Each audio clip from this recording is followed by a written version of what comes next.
Welcome to Inking on the Fly. I'm Amy Jasper and I am a Stampin' Up! Demonstrator here in British Columbia, Canada. I'm very excited to share with you the technique that I use to watercolor the hummingbird from the Humming Along stamp set by Stampin' Up! So I hope you enjoy this video and maybe you'll learn something new. And if you do enjoy it, make sure you give it a thumbs up.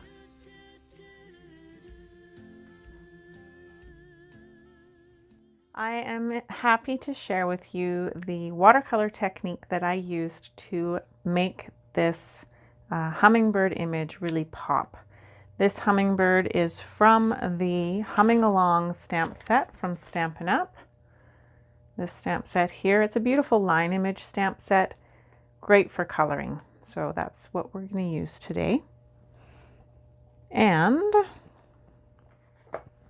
I wanted to let you know that the inspiration for this card came from the As You See It Challenge blog over at asyouseeitchallenge.com, and it's a color challenge this week. So in their challenge, they've asked for shaded spruce, granny apple green, and soft suede colors. And I found, well, when I first looked at the color combination, I thought they were a little bit, I don't know, just not my taste, I guess. I don't know. I love earth tones. Earth tones are great. I'm not sure what it is about it. I would think I was worried it would be a little too dark. And so when I did combine the colors, I ended up going with really just sort of an accent with the soft suede. And then I just focused on the granny apple green and the shaded spruce colors so that it would be a little brighter, a little more playful, I guess. So yeah, I'm going to share with you how I watercolored this adorable hummingbird. So let's get started. I will set these aside for now. So the front of my card is watercolor paper. I used the rectangle stitched framelit dies from Stampin' Up! I used the second largest die and ran that through my Big Shot with the watercolor paper. I love the rectangle stitched framelit dies because they just make it really easy to give you a beautiful, clean, framed piece of cardstock. It's a no-fail, really. So that's what we're starting with. And then, because this technique involves embossing, we're going to use the embossing buddy on the rectangle die cut, and that just takes out any static or fingerprints that might be, oils and stuff that might be in the way. I don't want anything to cause my embossing powder to stick where I don't want it to stick. I want to have control. Control makes me happy. I don't know about you guys. Okay, I'm not a control freak. Maybe I am. I don't know. Okay, we're going to stamp the Versamark ink with the hummingbird image. Just kind of in the right corner up there. Like so. And then we will apply our embossing powder. I have white embossing powder. I keep my embossing powder in a handy Tupperware container. Tupperware containers are great because they are, most of them, these ones anyways, are airtight. It's a storage container, so it's meant to keep the air out of your food. So why not do that with my craft supplies? Hello. Okay, we're gonna sprinkle, tap it off. That's why I like this size Tupperware container, because it's a good size for most of the papers that I'm using.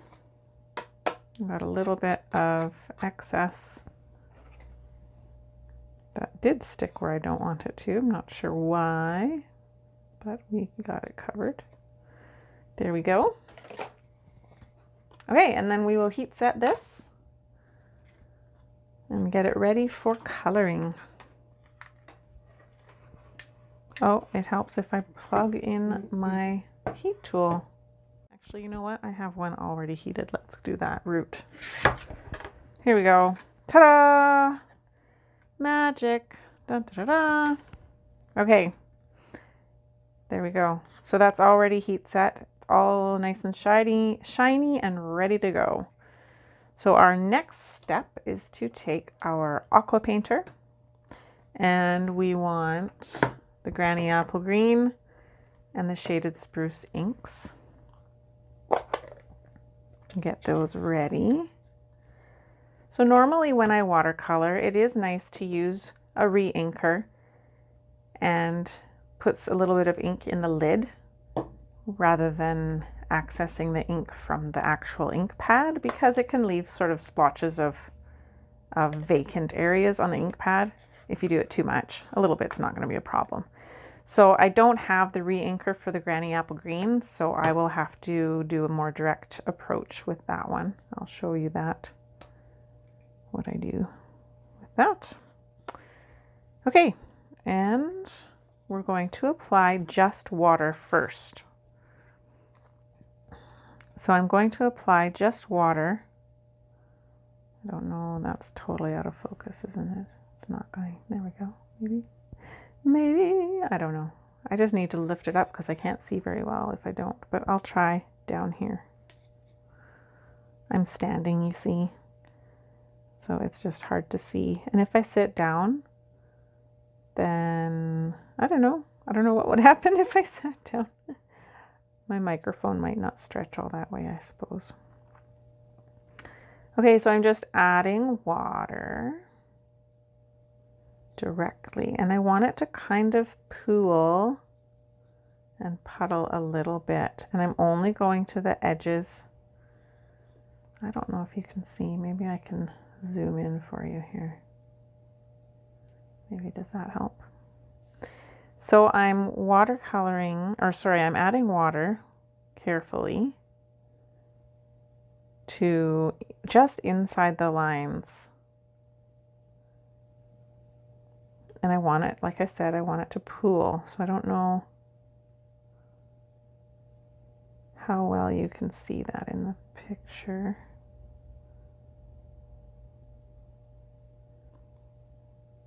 So this takes just a bit of patience.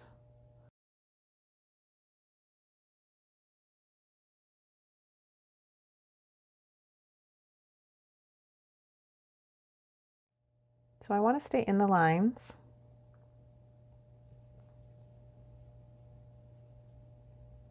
Make sure that it's a little bit puddly. That looks pretty good. Okay, and then I'm going to go in and grab some Shaded Spruce.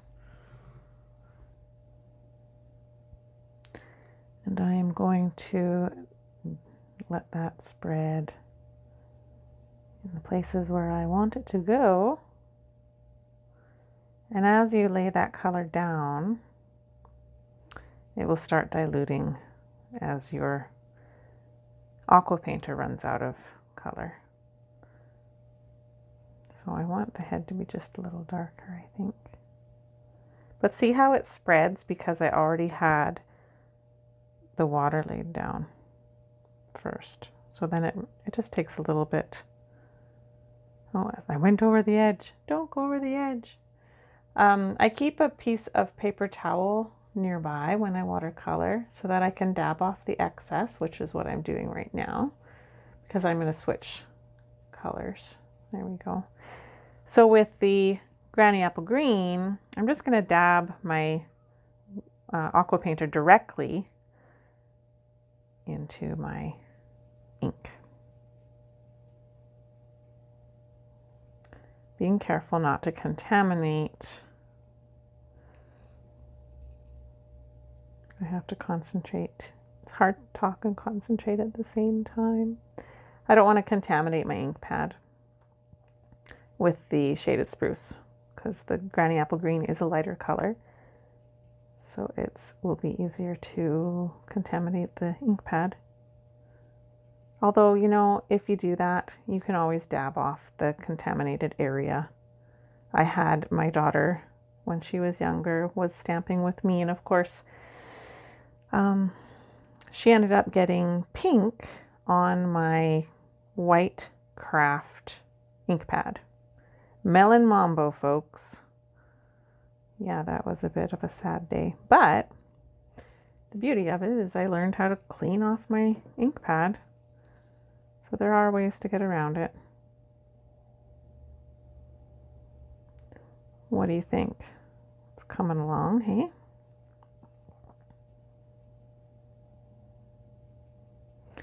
Add a little more shaded spruce down here.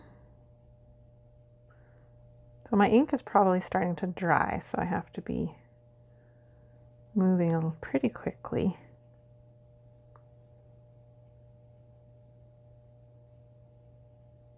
All right, I think I like that. So then I have to let that dry. I'll close up my inks. I will zoom out again.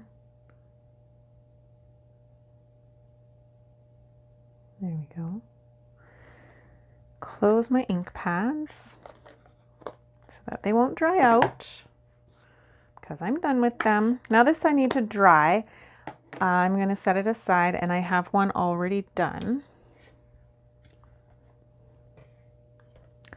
So the next step so that's the watercoloring basically. And then the next step is adding the Wink of Stella. So I added a little bit of sparkle. I don't know if you noticed that in my previous card, but there's just a little bit of sparkle to my hummingbird. That's from the Wink of Stella, the clear Wink of Stella. So now we're going to add that to the card. You might also notice that my hummingbirds all look, the ones you've seen so far look different. They're all a little bit different. That's because when you watercolor, it's never going to be the same. It's pretty difficult to actually make them the same, at least for me.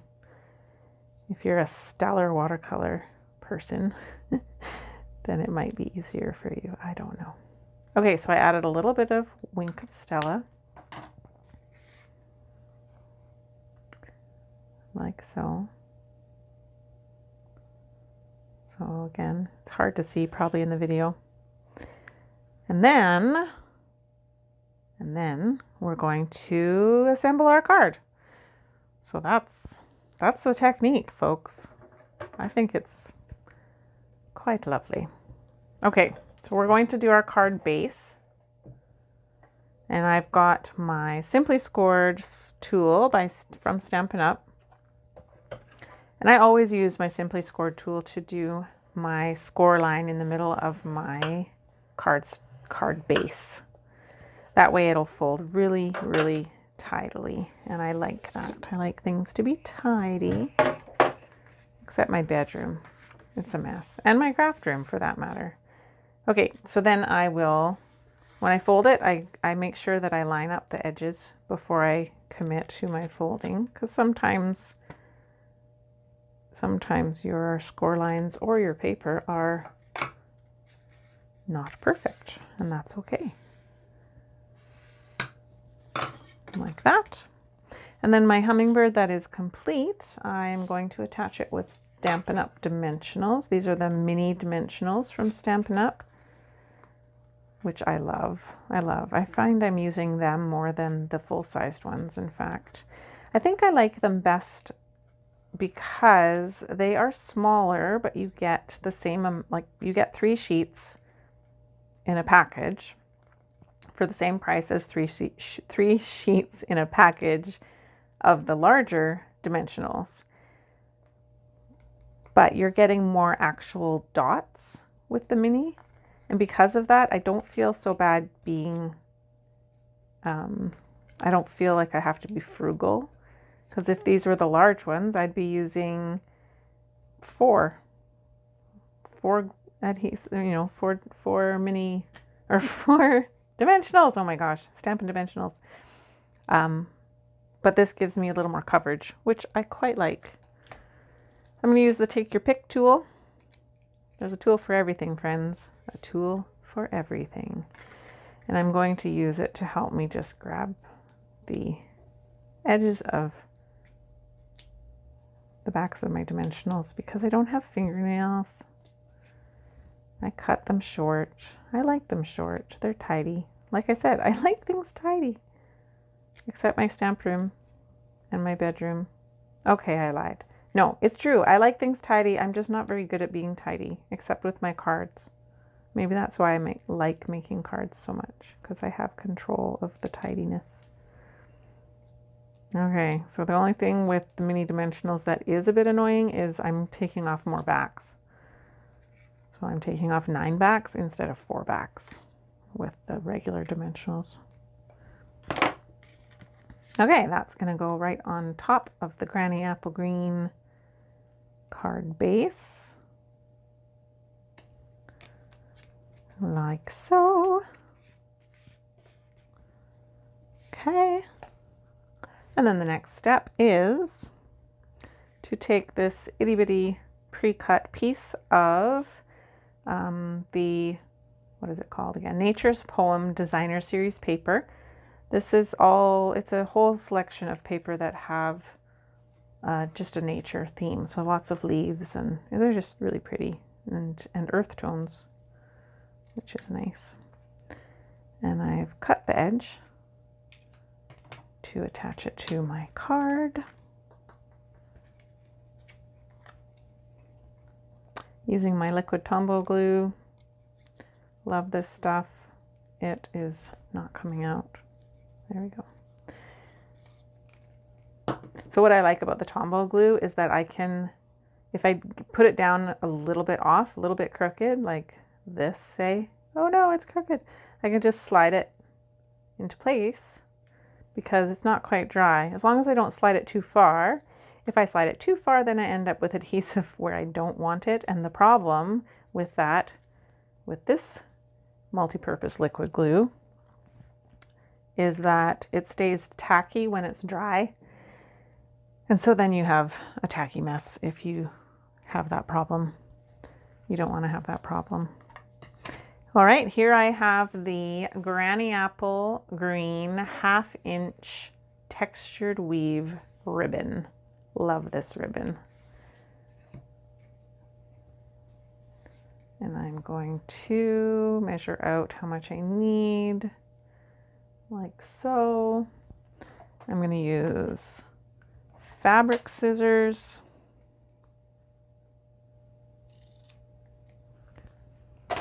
Because I know they're sharp. I could totally use my paper snips from Stampin' Up to cut ribbon, but my paper snips are used for lots of paper too, and paper dulls your ribbon, or your ribbon, your scissors. Paper dulls your scissors, so my paper snips are not as sharp as they were when they were first purchased. Some people have many paper snips, some demonstrators. Maybe one day. There's lots of other things I want to buy. So extra paper snips aren't really on my radar at this moment. Okay, I'm going to very awkwardly tie some linen thread around this Granny Apple Green textured weave ribbon. The reason it's awkward is because of my finger injury. You've probably noticed the band-aid on my finger. It impedes my fine motor skills a little bit, but it's getting better slowly. Okay, tying this on. Come on now. So I'm just going to tie a bow and hope that I get it nice and tight, even though my finger can't help me.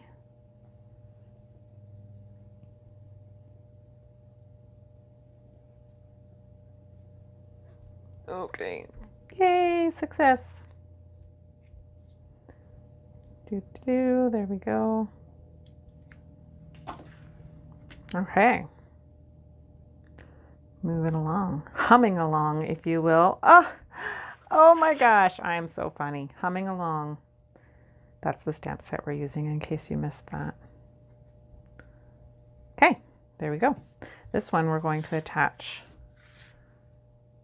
with glue dots, Stampin' Up glue dots. I'm going to put a glue dot behind the twine, or the linen thread, sorry. Attach that, and then I'm going to put another one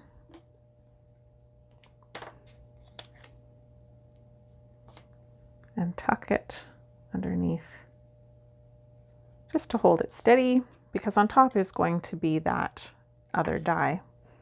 So this is pretty safe, the ribbon, it'll be tucked underneath. But a little extra security is always a good thing.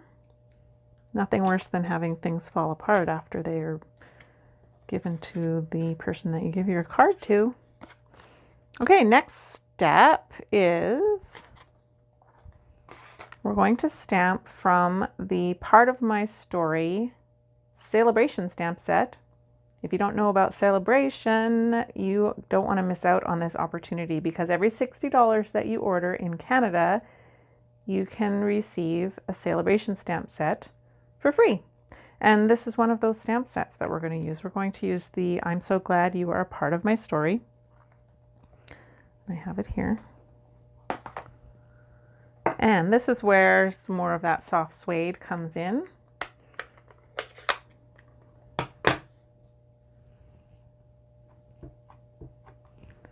We're stamping this on watercolor paper.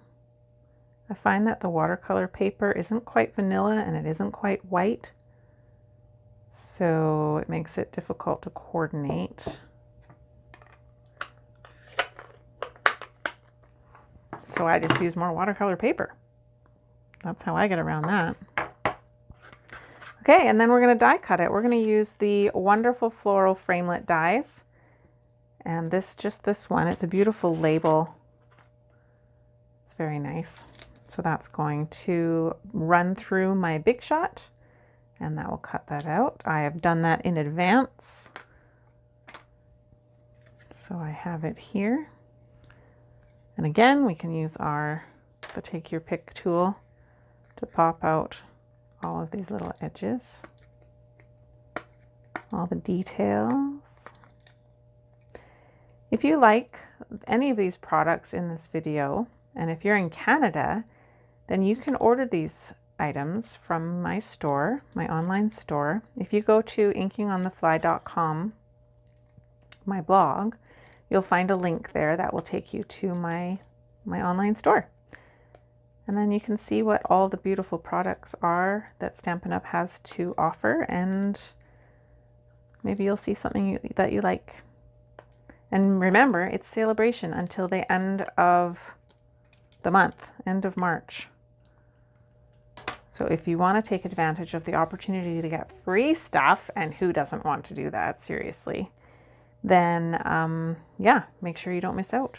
Some of the things are going fast too. Okay, so that one's ready, and I'm going to flip it over and add some mini dimensionals to the back. Now, because I'm working over top, I'm going to be laying it over top of ribbon. I mostly want my dimensionals to actually hit the paper, not the ribbon. So I'm going to put 3 at the top. And then I can see I can put 1 at the bottom and 1 to the side, and that will give me good coverage. You could probably get away with 2. I'm just, you know, I love my dimensionals. So then, again, let's use our tool because my fingers.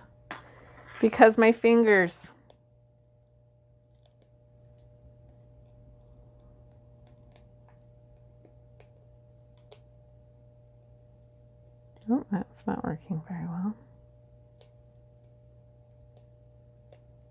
Ow, don't stab yourself. There are other tools that come with this Take Your Pick tool, other ends. But I think this is probably the best end. The other option would be this flat one. That might help too. I'm not sure if it would get underneath, but at least I wouldn't stab myself, which would be good, right? Okay, and then I can attach this to my card.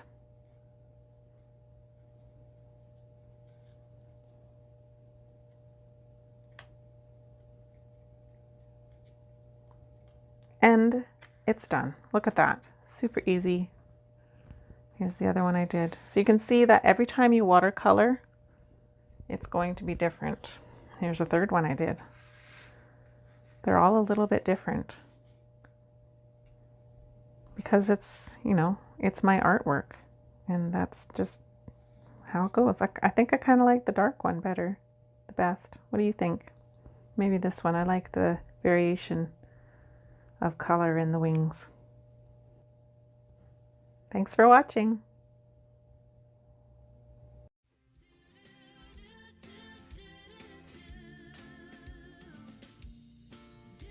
Oh, hey, you're still here. Thanks for watching to the end. If you like this video, you might also like the things that are on my blog. So go there now and check it out at inkingonthefly.com. And don't forget to subscribe.